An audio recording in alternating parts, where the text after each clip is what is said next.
right. Good afternoon, everybody. My name is Arlyn Culwick, and I'm a co-founder of the Blocknet. We build inter-blockchain infrastructure. And today, I'm going to tell you why blockchain infrastructure, interchain infrastructure, will usher in a new epoch for the internet. I'm going to tell you what inter-blockchain architecture is like. I'm going to tell you about the power of decentralized APIs and how frictionless monetization will transform the current APIs ecosystem into the token ecosystem. First off, here's why I think that blockchain interoperability is important. We are at an inflection point in the usability graph of blockchain tech. Blockchains that leverage interchain infrastructure are the ones that are going to be capable of achieving the true potential of blockchains. Think about it. Bitcoin's aim is to decentralize the financial ecosystem, right? Now, it can't do that without a decentralized ecosystem around it. I mean, for example, if you're using Bitcoin, you need to go to a centralized exchange most of the time, and they mediate buying and selling. And that means that your coins may be stolen, they may be seized by authorities, they may be taxed, and generally you won't be in sovereign control over your coins. But in a decentralized ecosystem, something like Bitcoin can then disrupt the financial system, but not before then. But I believe that we are truly on the edge of an emerging technology epoch called the Interchain Era, and I'm going to tell you about that today.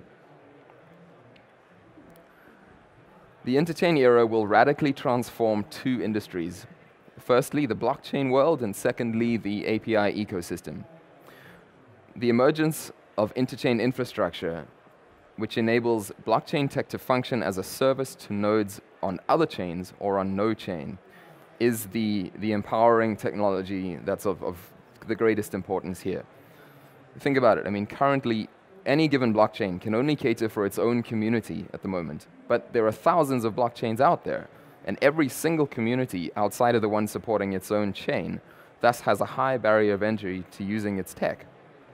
But with interchain infrastructure, your dApp or protocol can be consumed by users anywhere. Onto the API ecosystem. Well, the internet as we know it runs on the API ecosystem. It's expensive to monetize, and generally the number of click-throughs and out-of-band verifications that you need when you do that breaks the user experience, so it just tends not to work very well.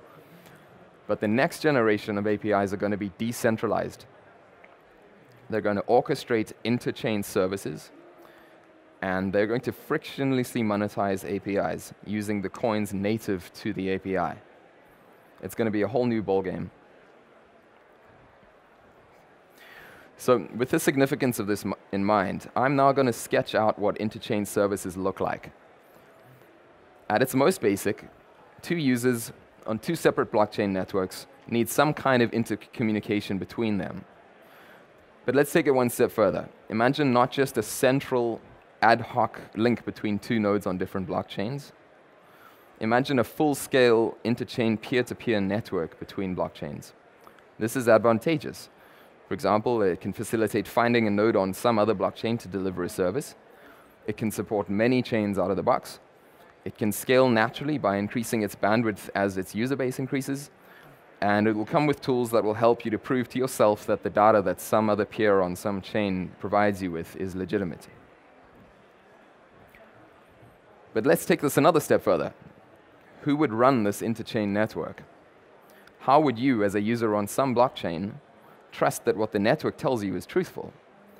To avoid introducing a middleman, interchain nodes must exist not only on the edges of their network, but simultaneously on the edges of the blockchain networks that they support. So you can see this in the diagram here, with some users on the green network simultaneously run nodes on both the interchain network and the blue network. And the architecture enables these users to act in a self-sovereign manner, and this is key. It means that their freedom to achieve a given end is not subject to the control of any third party. And note that in this case, it wouldn't be necessary to achieve consensus about what the interchain network says, right? Because the facts are already attested to by the other blockchains. You don't actually need a third blockchain of blockchains to centralize around everything. Now let's get into this idea of a blockchain of blockchains, because I think it's a pretty bad idea, and unfortunately there are quite a few interoperability projects espousing it. For example, with a hub and spoke model, every time you want to use a dApp or a protocol on a different chain, then maybe you'd have to pay to use this using the hub network's tokens. Or maybe you'd need to pay a network fee to include some data in its central blockchain. Or maybe you depend upon its blockchain to check that the data on other chains is truthful or final. Now, this is just the blockchain version of vendor lock-in or rent seeking. It's also not decentralized. So ultimately it amounts to saying, all right, we're going to be the internet of blockchains, but all you other blockchains need to basically have all your value sent down our central pipe, and we're going to extract some of that. That is clearly a case of centralization, and it will not give us an internet of blockchains. It will give us a territory war. So let's summarize. Some guiding principles for an interchain infrastructure that's fit for purpose is that it must be a distributed network of interchain nodes with no center. It must enable its users to act self-sovereignly at all times, and it must be as open as the internet, with no rent-seeking or vendor lock-in. So now that we know what interchain infrastructure should look like, we can move on to a pivotal question. What specific interchain services are required to convert any protocol or dApp into an interchain service? Well, when you think about it, you basically need three things. You need the ability to look up which blockchain a given service is on. You need the ability to connect to nodes on the right blockchain network. And you need the ability to send and receive data across blockchains. And so that gives you our three core functions: blockchain routing, interchain network overlay, and peer-to-peer data transport. Briefly on the first core function, the interchain network overlay. If you recall the diagram of a self-sovereign network architecture in which each node on blockchain A would also need to run blockchain B and a node on the interchain network. This is a zoom in of each user's setup. You can see blockchain A communicating with nodes on its network. You can see blockchain B communicating with nodes on its own network, and both of them are connected to the interchain node, which of course communicates on its network too. They're connected via decentralized APIs, which I'm going to get into shortly. Let's look at blockchain routing briefly. In a blockchain context, routing needs three things. Firstly, the ability to look up which service runs on which chain. Secondly, it needs a routing standard, so dApps can find a service on the right chain. Call it blockchain DNS. And thirdly, you need a way for dApps to prove to themselves the truthfulness of the lookup data that they're retrieving. So this, in a nutshell, is a blockchain router. The third core function, a peer-to-peer data transport. Now, the scenario is that once you've gotten routing data from the router and you've made contact with a node on some blockchain, then it will need to send you data. So this will be some digital payload. It'll be perhaps some parameters for your dApp to construct a proof of the legitimacy of the data provided to you. And perhaps later, it might be some parameters to begin an atomic swap of some coins for some tokens, so to monetize the service. That's what a peer-to-peer data transport does. It stands to reason that a suitable one would be peer-to-peer, completely serverless. It would be end-to-end encrypted to protect your privacy, and it would be exposed via an API on your local machine, so it's easy to use. All right, so let's recap. The core functions are a blockchain router, a peer-to-peer data transport, and an interchain network overlay. And now that we have these core functions, we can start to do some powerful things. And the principal question to guide which way to go is, what things will pretty much always be necessary to support any conceivable interchain service? And we found three. We need blockchain service lookup, we need interchain messaging, and we need decentralized exchange. These three core services are orchestrations of the core functions, which I've represented conceptually via linking them to the ends of my triangle here. All right, so let's get into service lookup briefly. Service lookup should be a decentralized API It calls the core functions to allow adapt to simply and easily move from knowing nothing about the interchain ecosystem to finding out which service a chain is on, then to finding a node on the right chain, and then having the details required to contact it. Interchain messaging should be another handy API. It should set up a secure and direct connection to a peer. It should be able to exchange messages very quickly, and it should be agnostic to the content of the data payload. And then finally, decentralized exchange is what allows interchain services and protocols and dApps to be monetized. It's another API. It allows you to swap coins for other coins or coins for any digital service. And it does so with no counterparty risk.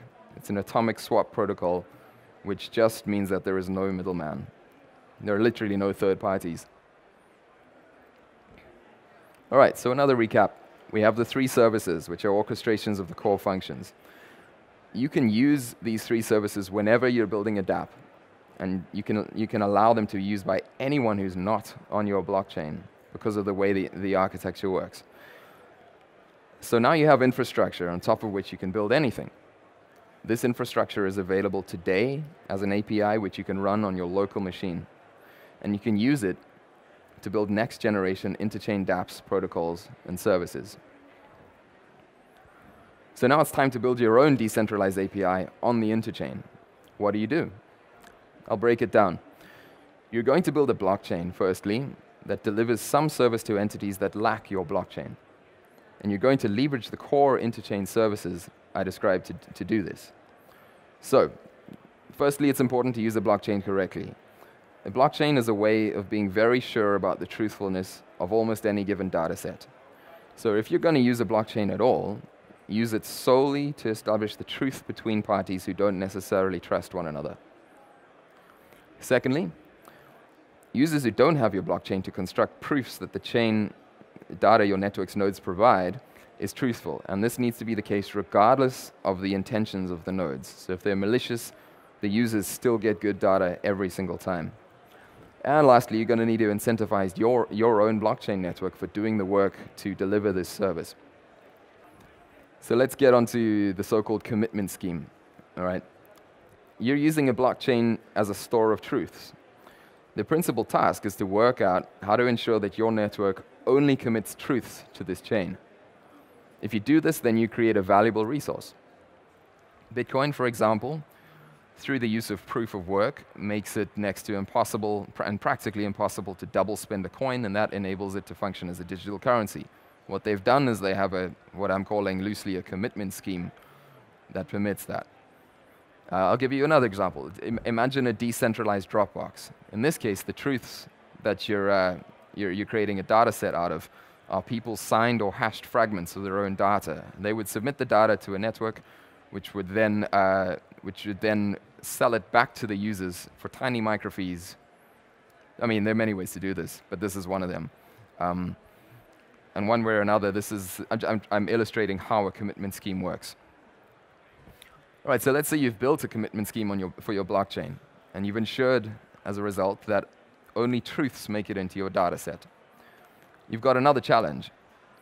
Any node on your network can deliver a service, but you have no guarantee that they won't act maliciously. How do you prove that the data is truthful? Well, there are several methods, and the useful ones depend on your use case. One of the simplest ones is known as SPV, Simplified Payment Verification.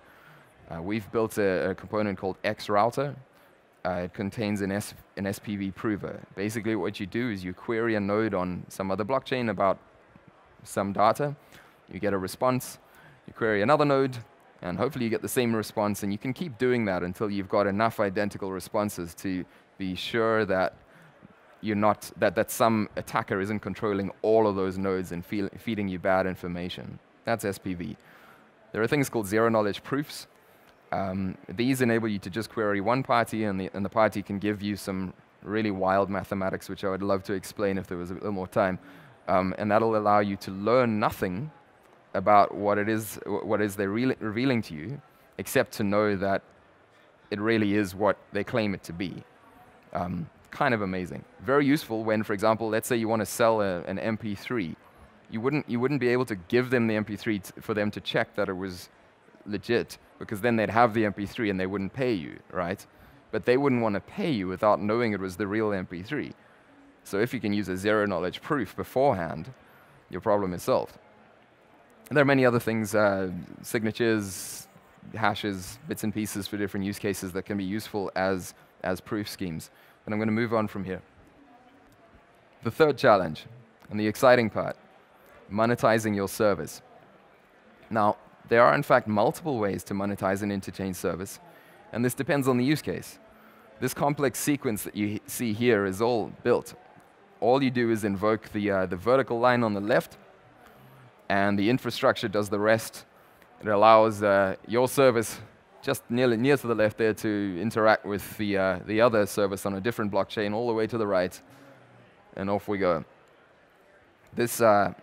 With this, your interchain service can generate revenue for nodes on your network via mining, essentially one of the commitment schemes I listed.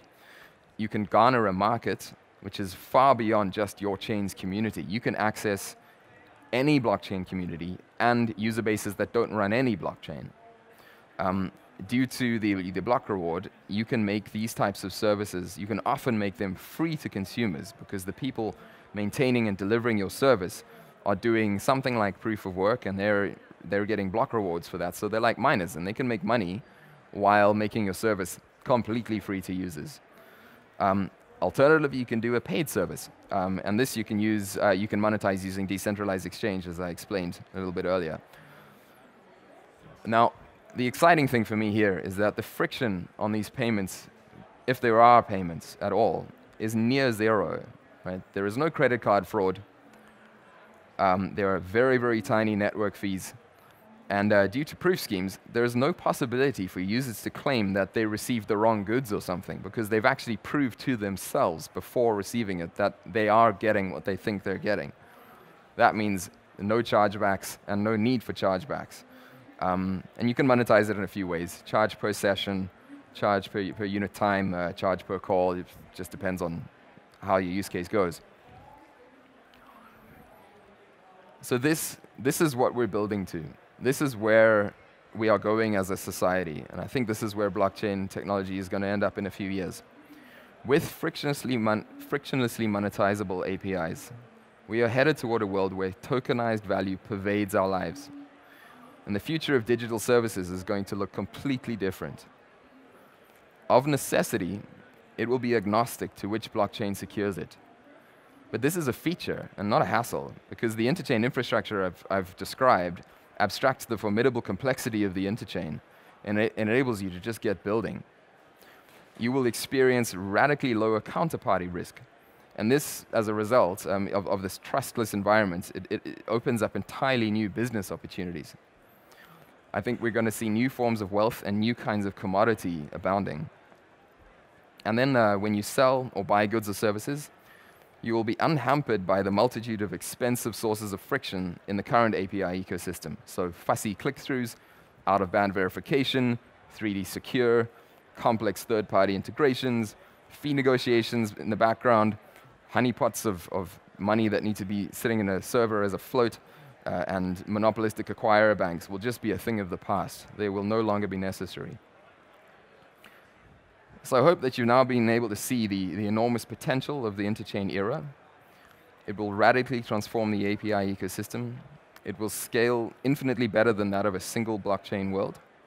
It will allow projects like Bitcoin to achieve their goal of decentralizing the financial system. And I think it will unleash blockchain's true potential. Now, before I leave, this technology is built. It is running. I encourage you to go to blocknet.co.